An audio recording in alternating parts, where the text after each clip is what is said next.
Murders, rapes, assaults, and robberies have collectively dropped by a third during Byron Brown's tenure as mayor of Buffalo. But a new analysis shows the city remains one of the most violent in the nation. Phil Gambini with our reporting partners at investigative-post has this in-depth look tonight. Buffalo is safer today than it was when Mayor Byron Brown took office in 2006. But it doesn't feel that way to Gayla Ross. Ross lost her only son, Amir Gems, when he was shot and killed during a robbery 3 years ago.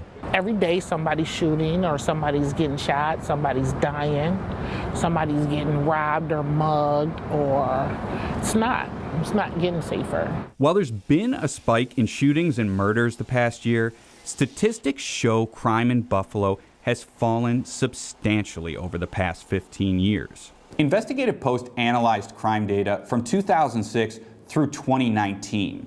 We found that violent crime, that's murders, rapes, robberies, and aggravated assaults, fell 36%. That's more than double the drop nationally. We also compared Buffalo with 78 other cities with a population between 200,000 and 500,000 people. Our violent crime rate ranked 12th worst. The data speaks for itself. And obviously those numbers are disturbing.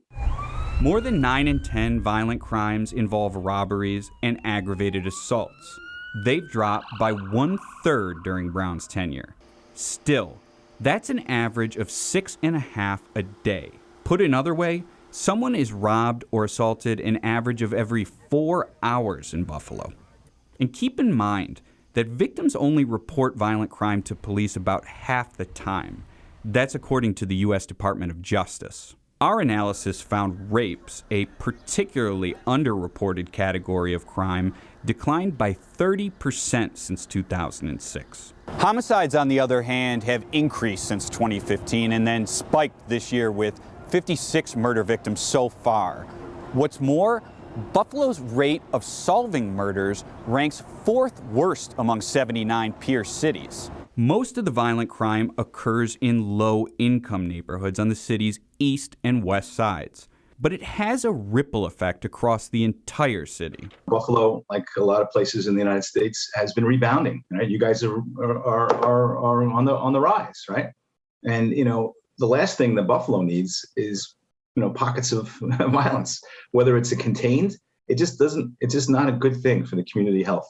Mayor Brown, who refused to talk with us for this story, has credited good police work for the city's decline in crime.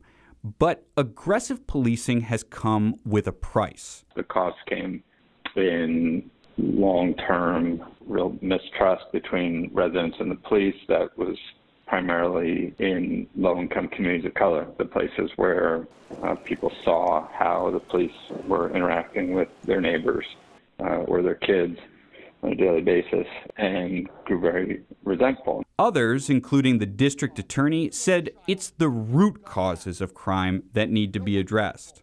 I would guarantee you, if you look at the poverty rates, the lack of health care amongst children, the educational levels amongst children, the lack of economic opportunity, and you do a statistical analysis of those categories, you're going to find Buffalo 12 out of 78 in all of them as well. And again, until we solve those problems, we're going to remain 12. For Gayla Ross, it's too late for those solutions.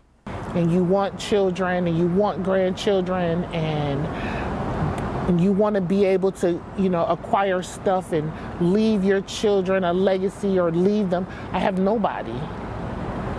Everything that I've done in my life from March 2nd, 1999 up until this day was for Amir. Everything. I woke up every morning and the first thing I thought about, and still to this day, is Amir. For Channel 2 News, I'm Phil Gambini with Investigative Post.